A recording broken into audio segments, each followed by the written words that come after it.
Hi, welcome to New World Nerds. I'm Nico. And I'm Brandon, and today we're reviewing Batman v Superman, the Ultimate Edition, and giving our thoughts on the theatrical release. All right, so here's what we're going to do. This is the format. We're going to tell you what we liked, what we didn't like, and what we would change to make this a better movie. First of all, What we liked. shots. Yeah. That. We could definitely do shots, though. Just I'm one down. shot. Yes. First of all, shot. This is my first drink of alcohol ever. What are you talking about? Oh, it's going to pour me a good one. That sounds like a lot. And you can pour yourself Two some. shots. Oh, this is only one. We're not your grandpa's nerds. All right. Pretty. Here, you take your line. Come on. I know what I'm doing. Yeah. Cheers. I got this Cheers. on purpose. Ah, so sensual.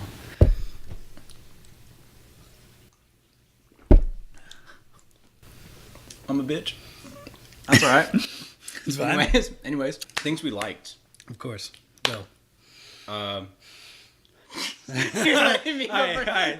I was gonna say Batman. I'm ready for that. Yeah, of course. Okay. You gotta like Ben Affleck's Batman. Did wonderful. He was redeeming As quality. What was another the good Batman. thing? Wonder Woman. Gal Gadot as Gal- Wonder Woman. They could have messed up that character so much, and they did it really well in a way that is for a modern audience as well. Like when I watched it, I was like, "Wow, this character is really badass." Instead of someone who, could be silly, and it's really easy to make that character look silly, as we've seen in like the failed TV show they tried to do. So. And you see in the movie, in the third act, which is a mess, but you see in the third act, she saves Batman, who's supposed to have an answer for everything, the ultimate detective. She comes in and saves him. His defense against Doomsday was his hands. And Wonder Woman basically. saved his ass. Basically, Gal Gadot was a really good casting for Wonder Woman as well. At first, when she was cast, I didn't think it was the best choice. But then again, like, I'm no casting director. So, I mean, I just off of looks, I'm like, she doesn't look like Wonder Woman, but I could see it. And then seeing her in the film, I was like, this is perfect. Perfect. Yeah, this is like what we need. Another thing, in the Ultimate Edition that I did like, it was the Clark scenes. The Clark Kent scenes. Oh my At the end of Man of goodness. Steel, we were promised Clark Kent. We saw him Yes. put on the glasses. We saw him arrive at the Daily Planet. We saw him push up his glasses. We want to We're see like, more Clark here we Kent. go. Here's That's Mr. all we want. Here's Mr. Kent. The thing about the Ultimate Edition is that you get more exposition, and people always argue about that. But there wasn't a lot of exposition in the theatrical version. Yeah. There was why is this guy doing this? Why is Lex being a fucking lunatic? Why is this happening? But there was a lot of exposition there in the Ultimate Edition, like when he goes and tries to find the woman from Africa, where he goes and he's talking to that guy about the Batman. There's extra scenes that involve like the desert and Clark Kent investigating, and those scenes I felt like were pivotal to the plot. Those scenes added in, I think, would have made a better film. I think it would have made the film more money. And the fact that they weren't in the film is disappointing, because watching the Ultimate Edition, I'm like, wow, this film is way better now because I actually understand what's going on. Even you said it halfway through. You were like, oh, this makes more sense, Lex's plan. Yeah. And I was like, yeah, it does, because you actually see the extra scenes that were supposed to be in there. I don't know. The stuff with Clark Kent, though, is perfect. I'm like, we need more suave Henry Cavill. Always. He can work it. He can work it. Exactly. What I'd like most to definitely the best what part, I'd yeah. like to commend Zack Snyder for doing is the imagery in this movie. I mean, the Oh, story yeah, is that's what it another is, good thing. but there's certain scenes. So I many- mean, there's the Messiah, comparisons and stuff like that to Bunch of Superman. drink. You see him like at the festival there in Mexico. And there's all those people, and he saves that girl when they're and he's carrying the ship, and he has like all the people on it. all the people on I was that. like, we needed to see a longer montage of him just saving people, because because they say it a lot. They're like, "Ooh, Superman's so good, he saves." It's like, but we never really see it. We just see like a 5-minute montage, and it's like, we need to see more of that to give it more validity instead of just saying it. You know what I mean? Because when you just say it, it means nothing. The thing that people don't get is the first time people ever saw that S in the sky is when Metropolis was crumbling to the ground. Yeah. There was a world engine. There was Zod. Which that's buildings how were this movie falling. starts off. Yeah. Yeah. Buildings were being destroyed. This is the first time they saw that S. I don't associate hope with complete destruction. Yeah. But that's what they're supposed to get. And here they are getting it. in these scenes where he's saving the girl at the Dia de los Muertos celebration, and when he's saving that space shuttle, or a lot of beautiful imagery talking about Superman as a person too, or saving those people at the or when their house is flooded. You know? When the flood happened. There was another good moment imagery wise. It was from The Dark Knight Returns Part 2, where Superman gets hit by the nuke. In the comics, he's really skinny and frail, and they actually show that in the movie. I thought that was perfect because it's something that when you see it in the comics, you're like, wow, this is really different. But then when you see it live action, you're like, holy crap, they really did that live action, and it's cool seeing him come back. Like, Zack Snyder's a good visual director. And we got better lighting.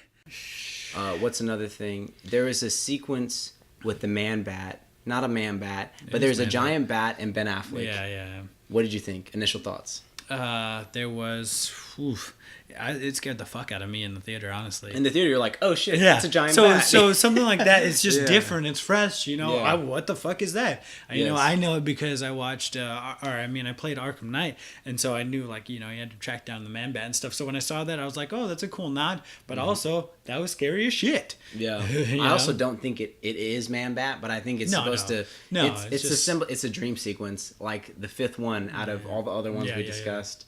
But that was when at least I had no problem. Yeah, exactly, because it was actually fitting. It was about Bruce Wayne's fear to bats, and that the fact that he would get attacked and thrashed by a giant bat. That's happened in the comics too, and that's a perfect narrative to describe, oh man, this grown man actually still fears bats. Like, he's still afraid of it, and that's what is compelling. That's what drives him to put on the suit and to do what he does. And also, that would explain why the name Martha would have such an impact on him. This guy is just damaged.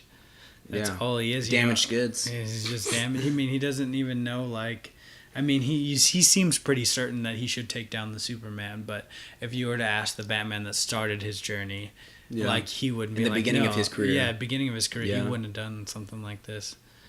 And when you see it all coming back to him when he hears Martha, it is really lame and stuff. Yeah, but if you take it for what it is, it makes more sense when you take it for what it is. Yeah. At the same time, when he says Martha, Batman has a slight psychological break, which is intriguing from an audience standpoint because we don't never see Batman break down and start yelling, but it's something that is different. And it's a creative choice that would I've gone with? Probably not. No. But yeah, most people wouldn't, but it's something that they did, and it makes sense.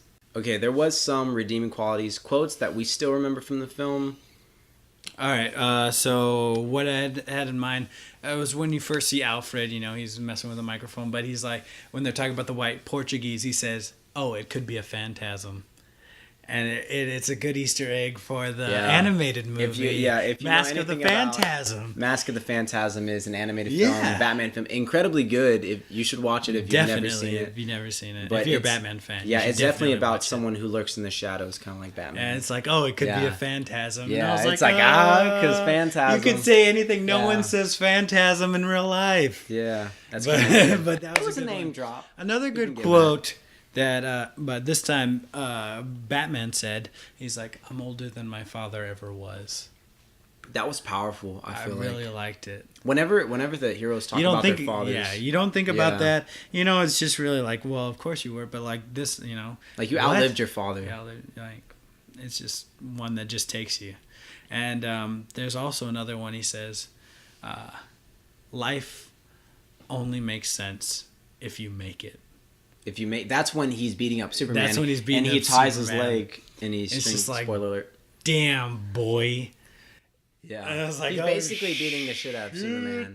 And he's like, your parents probably taught you that you mean something to the world. Yeah. Well, my parents taught me that the world only makes sense if you make it. Damn, boy. Yeah, that's a really powerful quote. And I get that. I think I like it. The only quote I actually remember from the film is the one where Superman talks about Jonathan Kent. And he's like, I'm writing wrongs for a ghost. And like, I still don't think that's right to the character. But like I said, from a writer's standpoint, I can't stop it. It was in the film. Yeah, it already happened. Like, the worst I can do is just look at it and be like, wow, not the best writing. No. Yeah, you know what I mean? You know, like, in different yeah. contexts, you know, we want to see Yeah, Batman and exactly. Superman be friends and stuff like that. Yeah, true. But like the way he said it, like I was like, you know, you had already come to terms with like, okay, I guess Batman's winning this fight, and he just started like, oh, the world only makes sense if you make it, and then he like starts beating the shit out of him, right? Yes. And then he drags him, and then he's just like, and then he gets Batman definitely wins this fight. Easily. Yeah, and There's then, like a montage of him beating his and then and then he awful. gets the Kryptonian or the Kryptonite spear, and then he's just like, hey, you're not a god. You were never even a man. even a man. Yeah. And then Martha, you know, whatever. He like cuts his face. He cuts his it's face really dramatic because and Batman's an fantastic. asshole. He is an asshole. You know. He kicked that dude into the grenade in the warehouse scene. Okay, that's easily the best choreographed Batman scene I've ever seen live action. This is Batman in the Arkham games took in real life. Like, this is something that we've never seen in film. Moves faster than Christian Bale, but just as agile. It's something that when you see it in live action, you're like, holy shit, that is Batman. Like, you literally forget about Christian Bale. The only reason why I reference him because he's a fantastic Batman. Kind of undercut by the fact that he's killing some of these people, but Yes, honestly, that's the only negative. But to honestly, the when I scene. was first watching, I was like, I don't give a fuck. Yeah, when you watch it, this is super cool. Like, he's using all kinds of gadgets. Yeah.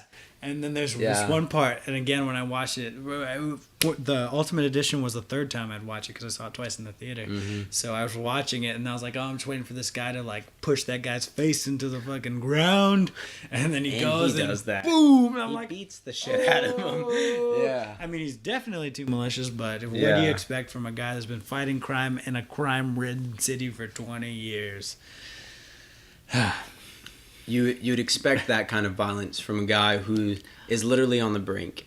And that is the kind of Batman that Ben Affleck, I feel like, was portraying. Batmobile chase scene, because that was straight out of the Arkham games as well. Straight out of, I felt like I was That was watching another good myself thing. be the Batman. Another good thing. And Besides the killing. Besides the killing and Yes. stuff, that was really cool. It seemed like the Batmobile was taken right out of the game. Mm-hmm. And, you know, the whole scene, you know, it was Zack Snyder's love letter to Arkham It Knight. was. I guess I feel like he was he was just playing. He's like, yo, this shit's We dope. need this in the movie. Why don't we like do that? Why aren't we funding this? Why are we not funding this? Yes, exactly. Yeah, so he just did it. You know, besides the killing, yeah, it is cool. He crashed through a lot of buildings. Definitely yeah, did that's that. definitely straight You out wanna of the talk Arkham shit- Knight game. Straight out of the Arkham Knight Yeah, game. but you want to talk shit about Superman, how he doesn't care about collateral damage. Yeah.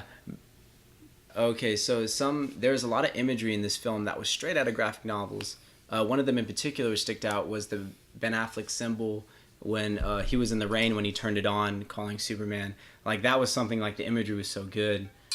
I don't know. I mean, like, that's typical Zack Snyder, and you expect it, but... Or like there was that part where Batman was on top of this crane, or he was on this perch and he had that the sniper. Yeah. And when he Oh, that used was to straight out of the Dark Knight straight out of Returns. Yeah, Dark yeah. Knight Returns. Another good part, I would say, is when the Like- whole Jesus imagery throughout the film. Throughout the We film. didn't talk about that at I all. mean, but that's Zack Yeah, Snyder. yeah. Just watch Watchmen and Dr. Manhattan, and Basically, you'll see all of his Jesus imagery. Well, Zack Snyder likes Jesus imagery. Sure. There's a good one when Ben Affleck is carrying Superman. He's carrying him over his shoulder, kind of like him holding the cross, and throws him off. Like, there's a huge Jesus imagery there. He also did it in Man of Steel when Superman was floating out of the ship. But that's a different one. There's Still Zack Snyder, There's though. also a good part at the end after Superman dies. There's a Yes. part where Batman's handing Superman. He has him by his cape, and he's handing him down to Wonder Woman. Yeah, at the and end. she takes him, and then they lay him down and stuff. It's That just was a good like, scene. but like if you take that Lois by Lane crying. but if you take Yeah. that by itself, like it should make you cry. Like, Yeah. this is this character that you've seen like since you were a little kid is a symbol of hope for everybody in the world, in the galaxy. Oh. And then he's We dead. Just like you see this, and it's just like they're coming to terms with it. It's just like it's like seeing some of your friends like carry out another friend that had just passed away. Yeah. It's like these people that you've grown with and you know and love. I mean, maybe not in the movies, but just the characters themselves. It's just like seeing it in live action, seeing Superman dead. You actually feel it. There should have been more gravitas. I mean, you don't. Yeah. You maybe don't feel it as much because of what has happened prior, and you're just kind of like fed up with the movie. But if you just take it for what it really is, peaceful, and it's actually like very sad. Yeah. You know, he proved to everybody. Everyone was like, "Oh, is he a hero? Should he be doing this? Should he be doing that?" Well, he's doing what's right. Yeah, at the end of the He gave film, his life for everybody. he makes the ultimate sacrifice by sacrificing himself. That's the ultimate hero's journey. Like Neo in the Matrix, in the third Matrix, he basically sacrificed himself to kill Mr. Smith. And that's the same thing with Superman at the end of this movie. He proves himself to be a hero. But at the same time, it didn't have enough plot exposition to give it gravitas. Like, we should have like been sad for Superman when he died, but it happened so fast that we were like, oh, you know, it's not that big a deal. Like, you know what I mean? Like, yeah, I know my mom cried, but that's because she loves Superman and she calls me Clark. But that's completely different, you know what I mean? There's just like, I was telling you like yesterday about Superman Returns and how it made me sick to my stomach when, you know, those guys, or after like stabbed him and they were beating the shit out of him. It made me sick to my stomach. Like, who would do this to Superman? That's how you should feel about Superman. That's how you should, I mean, you should feel sick to your stomach. You should feel all these things. And then you should be really sad when he's dead. But, you know, I didn't feel any of those things until I took it by itself. You know. In the theatrical version, they don't show a lot of Superman. They show a little bit of Clark Kent and some of Superman, but it's mainly the Batman show. It's the Ben Affleck show. And I love Ben Affleck as Batman, but at the same time, that's not good for the story. And that doesn't make a cohesive story. It makes a confusing story. So I feel like that was one of the big things. They should have emphasized Clark Kent, especially if he's going to die. If you plan on killing him later on in the film, like, you should definitely have that character be the pivotal part of the film, because it should, like, you know, be heavy that he dies. It shouldn't be like this, oh, he's already coming back. Like, oh, don't worry, you know, he'll be back for Justice League. Yeah, okay, so what do you think of the gravel coming off of his coffin? I don't think they should have showed it at all. I mean, we all know he's coming back. Yeah. We know that, I mean, that's why they shouldn't have even showed to it. A casual fan, oh, don't worry, it's Superman, he'll be back. Yeah, we know it's comic books. Yeah, comic books, come on, guys. Save Martha! Things we didn't like. Yes. Shots for Martha, everybody. Shots for Martha, because Martha was the silliest thing. Oh, God. Shot. Martha. Martha. What? It reminds me of the TV We show. hardly knew ye. Yep. Still wish I didn't. Fantastic. They're both named Martha. Up and away. Yep.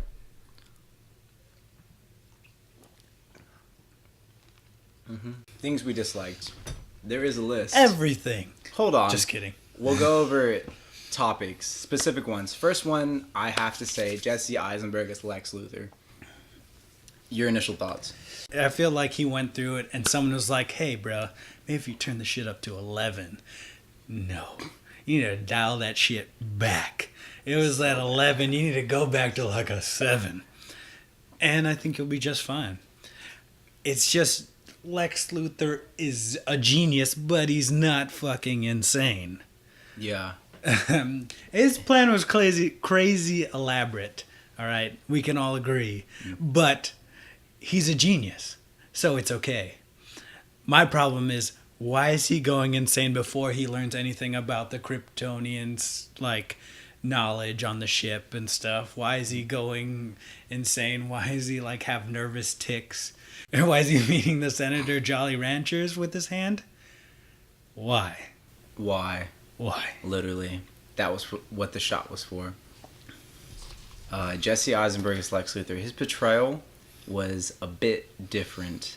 He was, 2 words, overacting is what I would call it. Maybe that's one word. It's definitely one word. Look, I can't spell. But that's none of my business. That is none of my business. Jesse Eisenberg's portrayal was one that I wouldn't remember, to be real, and was one that I think needed a lot of improvement. I think you should have dialed it back a lot. Other stuff you disliked about the film. So beside Jesse Eisenberg, which we can both agree was not the best choice. Let's go to another villain. Let's talk about Doomsday. Why is he exploding? Exploding Doomsday. Not okay. He never exploded in the comics. I don't understand. That's confusing. I'm usually not a bandwagoner, and you know, everyone's like, "Oh, he looks like the cave troll from Lord of the Rings." But he does. Super weird. He's the weird offspring of Lex and General Zod. Yeah. Okay. Okay. So in the movie, what did you want to explain it? How they do it? He like cuts it. He cuts it. I mean, they saw it. They're watching this. He cuts his hand open. It like sprinkles onto General Zod's nostrils, He's like, of course. Oh, he starts crying. Yeah, he starts crying. He starts amazing. crying before he slits his hand because he's just like, oh, this is gonna be my son now, obviously, right? It was incredibly intimate. We all remember those moments where we give birth to a for monster. no reason. Yeah, it was pretty great. And he evolves, and then the worst thing was like when I saw him evolving the first time, I'm like, oh shit, his bones are coming out. Yeah, it was a misdirect. Actual He's Doomsday. gonna look like actual Doomsday now, and he still looks like the cave troll from Lord of the Rings with some bones. All right, fuck me, right? Yeah, exactly. The fact that they even used Doomsday in this movie was a big problem for me.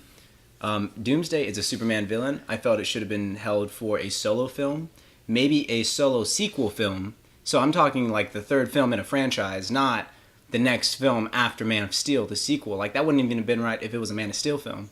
Like there's so many problems with bringing Doomsday as a character from a narrative standpoint that when I was watching it and then he started exploding, I was like, this is like Destruction Born. Like this is like Man of Steel 2.0. Zack Snyder was like, we need him to blow up because more destruction, that's more chaos, and that's what we need. Like, I don't know. I just thought it was a poor creative choice. Other things we disliked. Like, it was too many comic book stories rolled into one. Yeah, it was a lot of good ideas, though. Superman. It's the Dark Knight Returns. It's a lot of the Dark Knight. It's the death of Superman. Yeah. It's too much. A death in the family because they show Jason Todd. Yeah. One of my biggest gripes is they revealed the Jason Todd suit in the trailer. If you're going to reveal the Jason Todd suit in the trailer, then you must do more with it in the movie. I felt like that was people's clickbait because they're like, oh, Jason Todd. Like, people read comics, they're like, oh, I know what that is, but it's like Robin, my sister. By the way, we didn't say that. It's a Robin. Yeah, Jason Todd is a Robin. With the Joker writing, haha. For those of you who don't Joke's read comics. on you, Batman. Yeah. That was that. Yeah, he gets beat with a crowbar in the comics, but in the movie they just show his burnt costume, and in the end of the comic, the warehouse burns down and everything. So, it's like we wanted to see maybe a hint of more of that, maybe in a Batman solo film, or like maybe at the end of Dawn of Justice, but we just didn't see anything. It was just a glimpse and a moment of a trailer, and I don't know, kind of expected It would more. have been the way he walks by it and then looks up at it is the perfect Easter egg, perfect world building like scene. We need more of it though. If you're gonna do that, don't spoil it in the trailer, please. Yes. And if you're gonna spoil it, show us more. Don't show Doomsday in the trailer. The worst part about it is that this movie could have been great. Yes. You have two of the most iconic characters in all of comics and all of pop culture. You have Batman and Superman, and you tried to catch up to Marvel, which would Definitely be impossible at this point. Yes. Well, you just had to be yourself. Yeah, I don't think it would have been impossible. I think they had one shot and they messed it up. I think that with this version, they definitely could have hit $1 billion. It was a movie that had characters and mythos that could have made $1 billion. It should have been in the $1 billion club. I think we can agree, but it just wasn't that. And the writing was poor. And the culmination of all that with the theatrical cut, which cut out a lot of specific scenes that we needed, that after we watched it, we were like, oh, this makes more sense, made it overall a poor film. And it kind of sucks because I know a lot of people that didn't watch it. And I was like, this is Batman v Superman. Like, you know what I mean? People should be going to the theaters and saying, my dad knows who Superman is. And, like, he doesn't even read comics. Like, you know what I mean? But the thing is, the first time I watched it, I was very disappointed. The second time I watched it, I took it for what it was. Yeah. And it was an okay movie. I went and I had a good time. I got to see these two characters, two of the greatest characters of all time, on the same screen together, whether it be for a short amount of time. Yeah. And that's also the only Wonder plus. Woman. I got to see them in live action. Was fantastic. It was literally the best thing. If you take it for what it is, you'll be just fine. But if you were like me and expected more, you're going to be disappointed. Yeah. And in the Ultimate Edition, there were a lot of scenes that explained things more, fleshed things out, and made sense of a lot of Luthor's plan that was kind of choppy and didn't make sense. It did fix a lot of things, but yeah, the third act is still a mess, and even in the Ultimate Edition, it's like still not as good as it should have been. But the first and second act is way better with all the extra Clark Kent scenes and the extra desert scenes. It just makes more sense what's going on. And so, but my thing is, I'm not gonna forgive somebody just because they released this other one that was a little bit better. Oh yeah, for sure. When we know you fucked it up. Like, we went to go see this, we paid our money, you know, and we got what we got. So they want us to forget about the theatrical version and just take the ultimate edition as what it is. It's not gonna happen. I went to, when I bought it, it was just ultimate edition everything. Yeah. I know what I saw and how I felt afterwards. Basically. But now I watch it and I can just go in and have a good time and stuff like that. I won't be overly critical. Yeah. But it does have redeeming qualities, and the Ultimate Edition does have exposition that explains a lot of it. Yeah. Okay. Our review for the theatrical version review. It was choppy. None of what the characters were doing were making any sense. The characters weren't true to the comics. True. And the third act was a disaster. Third act was a mess. It could have been written by a 5-year-old, and it would have been the exact same as what came out in theaters. The theatrical version, the narrative was very, it wasn't very cohesive. It was very, a lot of different points going at random. Like, you didn't know exactly what was going on. I remember my sister watched it with me, and she was like, wait, so this is, the fact that she even asked questions in the theater was a sign that it wasn't, directed correctly. Like, I was like, I had to explain it to her, and I was like, well, I guess she just doesn't, I guess it's not clear.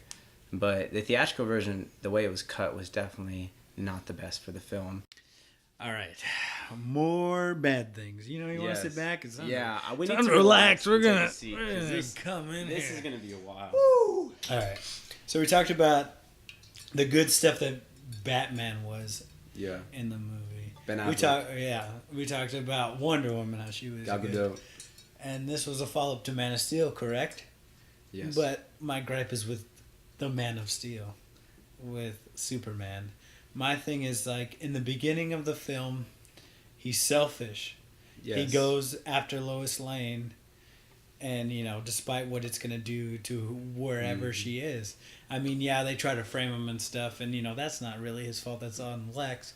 But still, he goes and saves her. And then she tries to tell him, like, oh, people think this. And he's like, I don't care. When she's in the bathtub.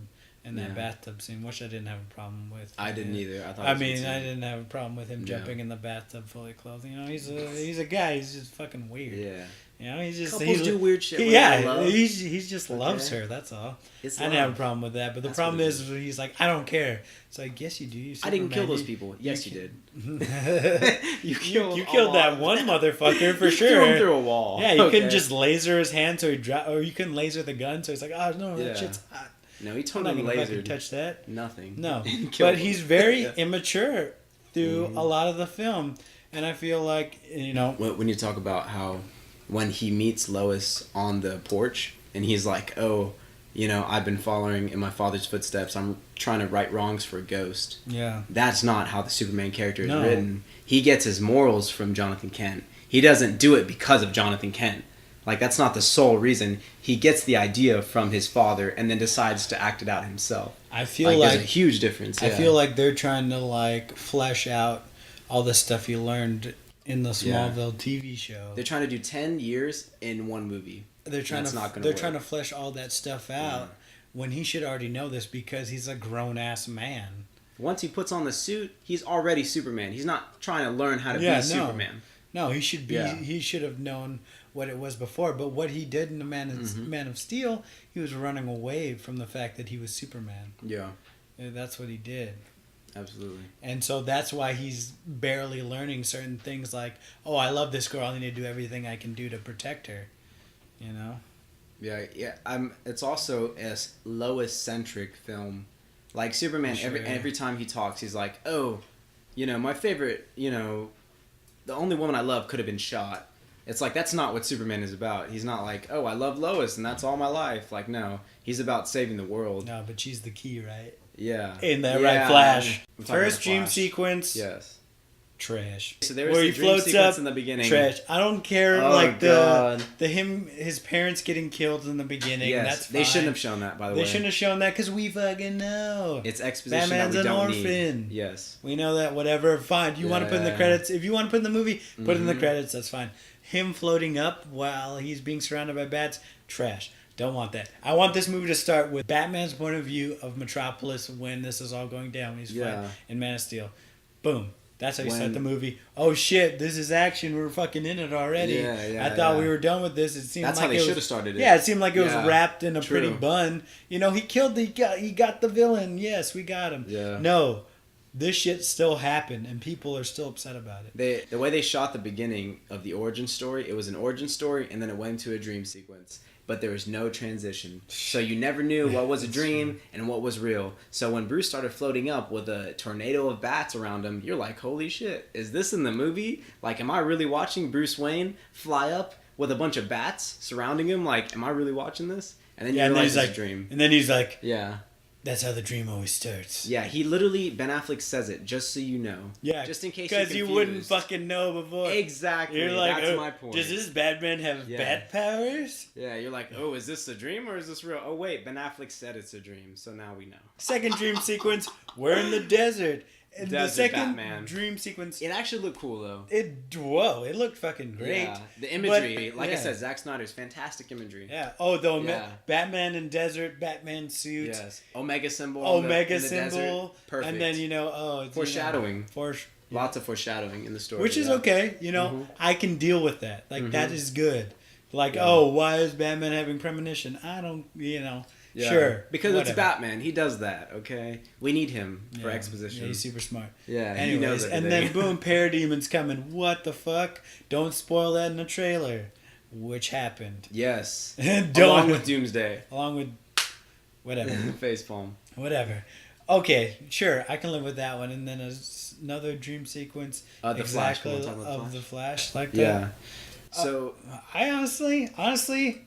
Flash in like battle armor, that's pretty cool. Yeah, so we see a glimpse of the Flash in the film where he comes into Bruce's like premonitions, but only after a dream sequence. So we see the dream sequence of Desert Batman, and then we see the Flash come in randomly, and you see just Bruce like there standing watching him. And it's super cool because we get to see Ezra Miller as the Flash in like a future suit. It's all like armored, and like the suit like comes up and there's like a cowl and it's all like mechanical and cool. But at the same time, it was like, did we really need this? Was it too soon? My thing is like, if you're I thought it was cool though. The idea was cool. I definitely think the idea is cool. Like he looked cool, but it and was like we're gonna who see is that? Hopefully we see it in a movie where it's like Ezra or it's the Flash and he's just like, and then Batman or someone tells him like, hey, you need to go back and warn us. Yeah. You need to fucking tell us right now. And then he's like, oh, am I too soon? What's going on? Yeah. And like that would all be cool, right? But it was like a dream. So how does that make any sense? Yeah, it's supposed to be more, I think, of like a premonition because but it's like a possible future. But why is Bruce Wayne having premonitions? Because he's the only important character that the director has faith in. Because he's not going to make Henry Cavill the star of the show. Yeah, exactly. It's like if you're going to do it, like, because that'd be really cool. Just out of nowhere, he's just walking around. It's like, what the fuck? Who are you? Dude, it would be cool because it's Superman. He would be able to notice. Yeah, but then it's just like, so that like didn't even really happen. Exactly. All right. We don't know for sure. Another dream. The next dream sequence. Foreshadowing. Kevin Costner, hashtag Jonathan Kevin Kent. Costner mountain scene. We didn't even talk about the mountain scene. What are you trying to do? What are you moving these rocks for? There's a speech by Kevin Costner that makes no sense. No, the speech is fine. About horses and dying. Hey, Lang... He's trying to justify. Lang Farm name drop. Boom. Okay. From a narrative standpoint, can I start? You start. Okay, thank you. First thing I would fix, if I was a director or producer, I would go to Lex. I would go to Jesse Eisenberg and I'd be like, stop overacting. You're in your scenes where you have monologues, you're definitely pushing the envelope, trying to be crazy and like this interesting thing that doesn't exist. Stop doing that. I would tell him to just stick to your lines and be very stern and be powerful. And if you can do that, that's what Lex is. To be honest, I'm used to a Lex from Smallville. I watched all 10 seasons, and that Lex, Michael Rosenbaum, is fantastic. He's smart. He's menacing. When you see him, you're like, oh my god, like the way he talks, like he's very smart, intellectual. You're like, this is Lex. This is someone that I would be intimidated by if I was standing in a room with him. Jesse Eisenberg is not that. Even in the slightest, even when he talks, you're like, this guy is not smart. Like, I don't know. Like the whole Jolly Rancher putting his mouth, like that still bothers me. I'm like, that's the only thing I remember about your Lex is that you stuck a candy in some man's mouth. That's not okay. Very good. Yeah. Me? Can I go? Yeah, you can go. What would you fix? All right. So first, I would take out all the scenes with that Wallace Heath character. Yeah. It's a B plot that didn't need to be there. Just seems like we kind of get how the people feel with all these press conferences and the Senate hearings and stuff. We kind of get how the world views Superman right now, and we don't need this character that loses his legs and wastes a lot of our time.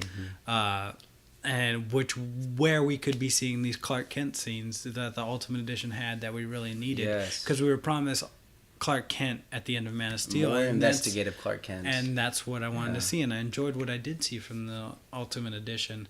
When I first heard that they were making a Batman v Superman movie, there was a scene that I really wanted that wasn't in there. It was Batman and Superman talking about ideologies. I know a lot of people don't like to talk about that, but there was this one thing I wanted Batman to bring up to Superman. A lot of political undertones. And it was that if you're so powerful, if you can do all these things, why'd you kill Zod? Yeah. If you can do this, if you can stop him, if you're so strong, if you're just as strong as him, you can stop him without killing him. That showed me that you're not a hero, that you're not ready to be the world's savior. It's true. Batman doesn't have any powers, and he kills people in this movie. But Batman, when I first heard about this, is what I would change. I would make sure that Batman doesn't kill first of all, but that Batman's that was the other thing I don't have powers, but I don't kill. I would have figured it out. That's why we do this. That separates us from them. It would have made it more powerful if Batman didn't kill. Yeah. And Superman still killed Zod. Yeah. And it would have been like, oh crap. Like, this is a human being who's going out of his way not even to kill people. And Superman can easily kill people and he does it anyway. So that would be my thing. It's like, if you're so powerful, that's why I'm taking you down. Yeah. Is because you can stop anything that you want to, but you chose to kill him instead because it was easier for you to do than for you to keep fighting him until he gave up. Justice League cameos. You got to work these Justice League cameos into the story. You can't just Marvel. Watch Marvel. I don't want you guys to think that. I don't want you guys to think that we're DC haters, because we're not. But the point is, don't think of us as DC haters. We just had problems with this film. There's DC movies that I really enjoy. Superman, the first movie, great movie. Superman 2, great movie. Superman, the original. The Dark Knight trilogy. They're all great movies. I love DC. Don't get me wrong. But this movie should have done more. Dab. All right, that was too long of a dab. Anyways, so Jimmy Olsen was introduced into the story for about 5 minutes tops, and then he was killed off. But in the theatrical version, he wasn't even introduced. It was just like, here's this guy. He's a photographer. Just kidding. He's fucking dead. Yeah, they killed him off really early, which was surprising. In the Ultimate Edition, they introduce him as Jimmy Olsen. In the theatrical version, they don't even introduce him. They just show a guy, and then they kill him. And then later on, like, if you IMDb it, it's like, oh shit, that's Jimmy Olsen. Yeah. For sure. And it's just like... they gave no validity to his character. It's just like, Zack Snyder, you don't have to do this character, but that doesn't mean you have to fucking kill him. If you're going to do a character from Superman's mythos that's important, don't kill him off. Like, that doesn't make any sense. I'd rather him not be mentioned and just, like, him live out his years somewhere else. Yeah. Like, if we would have saw him for a moment and then never saw him again, I would have been happy with that. But killing him is like unnecessary. Yeah, it's just like, it's just another middle finger to the fans. You don't need any more bad blood. We have Jenny Olsen, which is the girl. That's fine. Sure. Like, she could just be his replacement. Then we don't need a Jimmy Olsen that you kill that's in the CIA, I guess. Yeah, that was another thing. He was in the CIA. Yeah. He was like an agent. For sure. Jimmy Olsen, the agent. This is how you know that Zack Snyder does not There's literally a comic called The Adventures of Jimmy Olsen, and he's still a photographer. Never an agent. Which, I mean, it's whatever. You want to do that, but like, don't kill him. It's true. Crazy. You don't want to use him, then don't use him. Don't use him. That's fine. But don't. You got a lot of other super people to get through since you're leading this charge for this new DC Extended Universe. Don't kill off Superman's best pal. Probably not a good idea. Not a good idea. People will not like it. All right, so it's time to rate this mofo. Yes. What do you think? Oh, okay. No, we have different ratings here. Rating this, I would say out of 10, I would give it a creatively, because the imagery was so good, it's not as low as it should have been. But I would say maybe a 5.5. This movie should have been $1 billion movie, and it wasn't. And the fact that it wasn't is really sad for me as a DC fan, because I expected more. What would you say the rating is? I think it's 12 Marthas out of 20 Marthas. That's a go there. That's another shot. That's another shot. I think Why it's do you 12. have to say Martha? He had to say Martha. It's 12 Marthas out of 20. That's what I give it. Yeah, I think it's pretty good. It's above average. 12 Marthas out of 20. That's like a 60%. Hey, no, it's not passing. Fantastic. That's a failing, It's by the way. It's definitely not passing. Yeah. I'll give it 12 Marthas out of 20. It should be 20 Marthas out of 20, honestly. It should have been $1 billion. It should, and it wasn't. It's really sad. It could have done it all. It could have. Yeah. It could have caught up. It could have introduced us to the Justice League and all that stuff. Could have done a lot stuff. for Warner Brothers. It could have just been Batman v Superman, and I would have been happy. I would have definitely been happy. They would try to do too much, and this is what happens. Yes. When you get a jumbled up mess that looks good, but is incoherent. True. And that's why it gets 12 Marthas out of 20. 12 out of 20. Still with my 5.5 out of 10. I'm super basic. Thank you for joining us here at New World Nerds. Hope you enjoyed our review. Make sure to like and subscribe so you can stay up to date with all of our videos. Don't forget to comment down below on what we should review next. If you're a subscriber, we'll give you a shout out. Also, follow the channel on Twitter at New World Nerds, or if you just thought we were cool dudes, follow me at Superman Nico with just one N. Keep nerding out there, true believers.